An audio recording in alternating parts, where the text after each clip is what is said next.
भक्तगणों, आज आपको भगवत गीता 5वें अध्याय का अगला शेष भाग आपको सुनाऊंगा।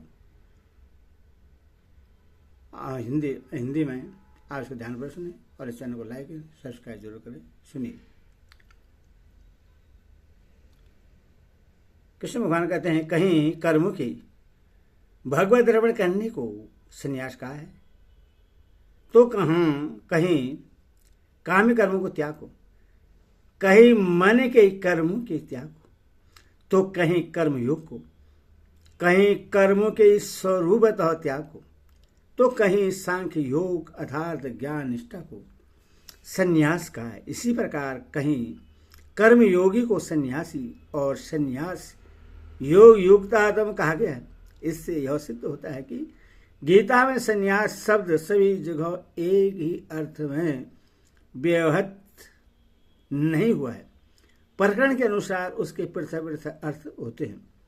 यहाँ सांख्य योग और कर्म योग का तुलनात्मक विवेचन है। भगवान ने चौथे और 5वें श्लोक में संन्यास को ही सांख्य कहकर भली भांति सर्वस्वीकरण भी कर दिया है। अतः यहाँ संन्यास शब्द का अर्थ सांख्य योग ही मानना युक्त है। भगवान के द्वारा संन्यास सांख्य योग और कर्म योग दोनों को कल्याणकारक बतलाए जाने का यहाँ यदि यह अभिप्राय मान लिया जाए कि ये दोनों सम्मिलित होकर ही कल्याण रूप फल प्रदान करते हैं तो क्या आपत्ति है। सांख्य योग कर्मयोग इन दोनों साधनों का संपादन एक कला में संपादन एक काल में एक ही पुरुष के द्वारा नहीं किया जा सकता, क्योंकि कर्मयोगी साधन काल में कर्मफल को परमात्मा को और अपने को भिन्न भिन्न मानकर कर्मफल और आसक्ति का त्याग करके ईश्वरार्पण बुद्धि से समस्त कर्म करता है। और सांख्य योगी माया से उत्पन्न संपूर्ण गुण ही गुणों में बरत रहे हैं, अथवा इंद्रियां ही इंद्रियों के अर्थ में बरत रही है। ऐसा समझकर मन इंद्रिय और शरीर द्वारा होने वाली संपूर्ण क्रियाओं में कर्तापन के अभिमान से रहित होकर केवल सर्वव्यापी सच्चिदानंद घन परमात्मा के स्वरूप में अभिन्न भाव से स्थित रहता है। कर्मयोगी अपने को कर्म का कर्ता मानता है, सांख्य योगी कर्ता नहीं मानता। कर्मयोगी अपने कर्मों को भगवान के अर्पण करता है। सांख्य योगी मन और इंद्रियों के द्वारा होने वाली अहंता रहित क्रियाओं को कर्म ही नहीं मानता। कर्मयोगी परमात्मा को अपने से पृथक मानता है। सांख्य योगी सदा अभेद मानता है। कर्मयोगी प्रकृति और प्रकृति के पदार्थों की सता स्वीकार करता है। सांख्य योगी एक ब्रह्मा के सिवा किसी की भी सता नहीं मानता। कर्मयोगी कर्मफल और कर्म की सता मानता है। सांख्य योगी न तो ब्रह्मा से भिन्न कर्म और उनके फल की सता ही मानता है और न उनसे अपना कोई संबंध ही समझता है। ईश्वर का दोनों की साधना प्रणाली और मान्यता में पूर्व और पश्चिम की भांति महान अंतर है। ऐसी अवस्था में दोनों निष्ठाओं का साधन एक पुरुष एक काल में नहीं कर सकता। इसके अतिरिक्त यदि दोनों साधन मिलकर ही कल्याणकारक होते तो न तो अर्जुन का यह पूछना ही बनता कि इनमें से जो एक सुनिश्चित कल्याणकारक साधन हो वही मुझे बतलाइए, और न भगवान का यह उत्तर देना ही बनता कि कर्म संन्यास की अपेक्षा कर्म योग श्रेष्ठ है, और जो स्थान सांख्य योगियों को मिलता है वही कर्म योगियों को भी मिलता है। अतएव यही मान्यता उचित है कि दोनों निष्ठाएं स्वतंत्र हैं। यदि भी दोनों का एक ही फल अर्थात तत्व ज्ञान द्वारा परम कल्याण स्वरूप परमेश्वर को प्राप्त कर लेना है, तथापि आधिकारिक भेद से ही साधन में सुगम होने के कारण अर्जुन के लिए सांख्य योगी की अपेक्षा कर्म योग ही श्रेष्ठ है।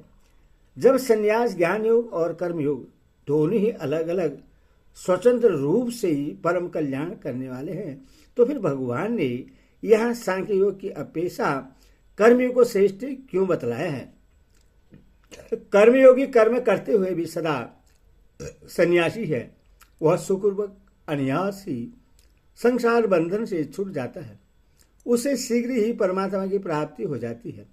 प्रत्येक अवस्था में भगवान उसकी रक्षा करते हैं और कर्म योग का थोड़ा सा भी साधन जन्म मरण रूप महान भय से उद्धार कर देता है।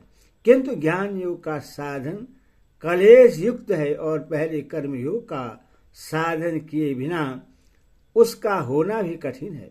इन्हीं सब कारणों से ज्ञान योग की अपेक्षा कर्म योग को श्रेष्ठ बतलाया गया है। सांख्य योग की अपेक्षा कर्म योग को श्रेष्ठ बतलाया। अब उसी बात को सिद्ध करने के लिए अगले श्लोक में कर्मयोग की प्रशंसा करते हैं। हे अर्जुन, जो पुरुष न किसी से द्वेष करता है और न किसी की आकांक्षा करता है, वह कर्मयोगी सदा सन्यासी ही समझने योग्य है, क्योंकि राग देश आदि धंतु से रहित पुरुष सुख और संसार बंधन से मुक्त हो जाता है। यहाँ कर्मयोगी को नित्य सन्यासी कहने का क्या अभिप्राय है? कर्मयोगी न किसी से द्वेष करता है, न किसी वस्तु की आकांक्षा करता है, वह दंतों से सर्वदा अतीत हो जाता है। वास्तव में संन्यास भी इसी स्थिति का नाम है। जो राग द्वेष से रहित है वही सच्चा सन्यासी है, क्योंकि उसे न तो संन्यास आश्रम ग्रहण करने की आवश्यकता है और न सांख्य योगी की ही। अतएव यहाँ कर्म योगी को नित्य सन्यासी कहकर भगवान उसका महत्व प्रकट करते हैं कि समस्त कर्म करते हुए भी वह सदा सन्यासी है और सुखपूर्वक अनायास कर्म बंधन से छूट जाता है। कर्मयोगी कर्म बंधन से सुखपूर्वक कैसे छूट जाता है? मनुष्य के कल्याण मार्ग में विघ्न करने वाले अत्यंत प्रबल शत्रु राग द्वेष ही हैं। इन्हीं के कारण मनुष्य कर्म बंधन में फंसता है। कर्मयोगी इनसे रहित होकर भगवत धर्म कर्म करता है। अतएव वह भगवान की दया के प्रभाव से अनायास कर्म बंधन से मुक्त हो जाता है। बंधन से छूटना किसे कहते हैं? अज्ञान मूलक शुभाशुभ कर्म और उनके फल ही बंधन है।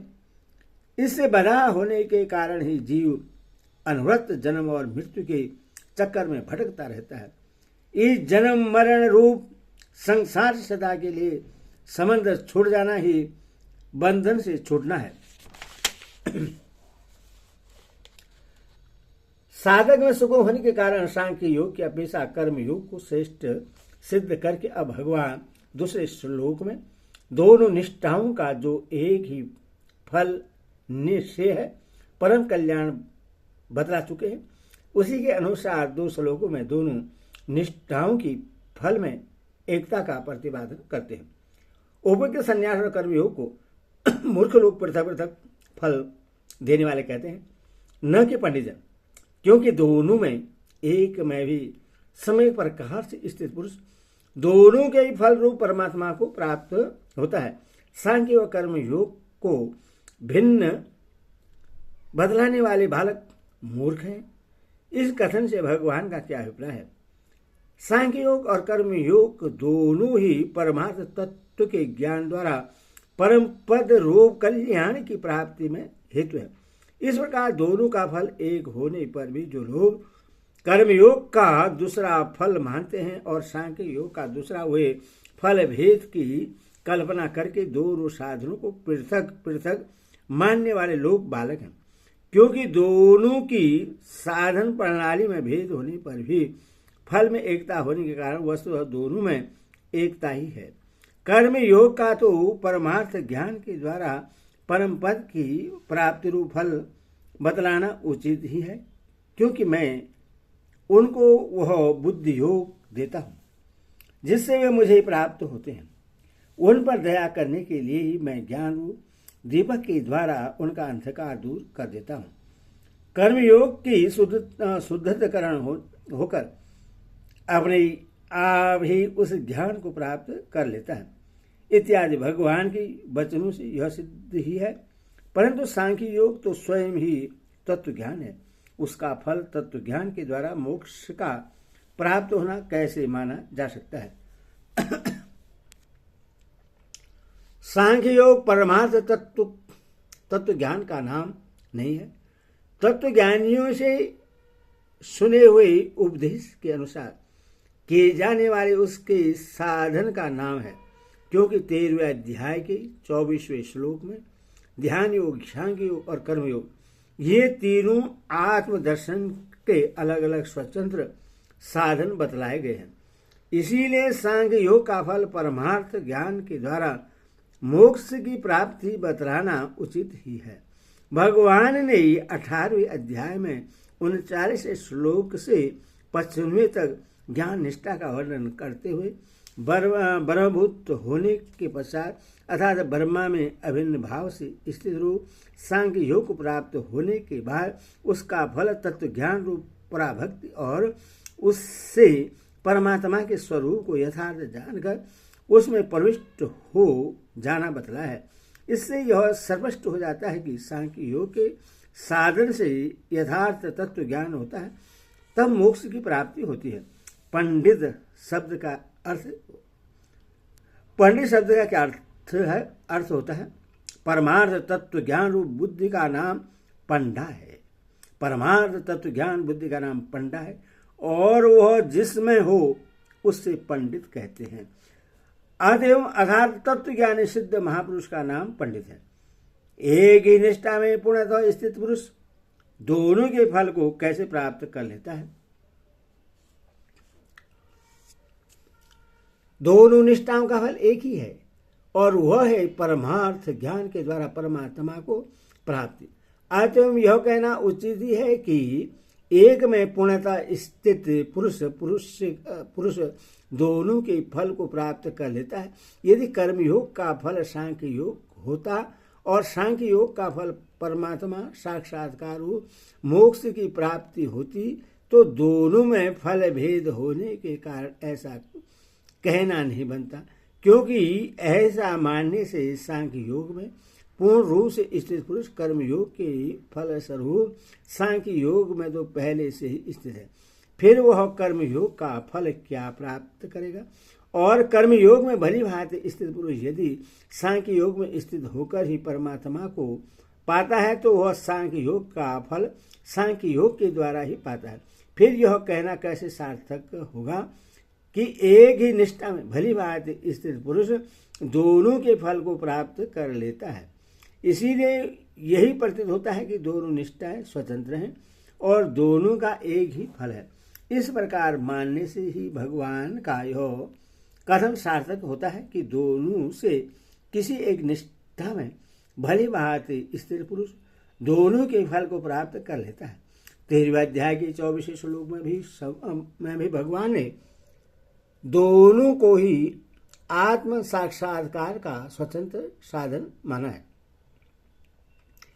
पहले श्लोक में अर्जुन ने कर्म संन्यास और कर्म योग नाम से प्रश्न किया और दूसरे श्लोक में भगवान ने ही उन्हीं शब्दों से दोनों को कल्याणकारक बतलाते हुए उत्तर दिया। फिर उसी प्रकरण में यहाँ सांख्य और योग के नाम से दोनों के फल की एकता बतलाने का क्या अभिप्राय है? कर्म संन्यास का अर्थ कर्म की स्वरूप से छोड़ देना और कर्मयोग का अर्थ जैसे तैसे कर्म करते रहना मानकर लोग भ्रम में न पड़ जाए। इसीलिए उन दोनों का शब्दांतर में वर्णन करके भगवान यह स्पष्ट कर देते हैं कि कर्म संन्यास का अर्थ है सांख्य और कर्म योग का अर्थ है सिद्धि और असिद्धि में समतत्व रूप योग। अतएव दूसरे शब्दों का प्रयोग करके भगवान ने यहाँ कोई नई बात नहीं कही है। यहाँ अभी से क्या भाव निकलता है? भली भांति किए जाने पर दोनों ही साधन अपना फल देने में सर्वदा स्वतंत्र और समर्थ हैं। यही अभी इस बात का द्योतक है। हरि ओम तत्सत, हरि ओम तत्सत।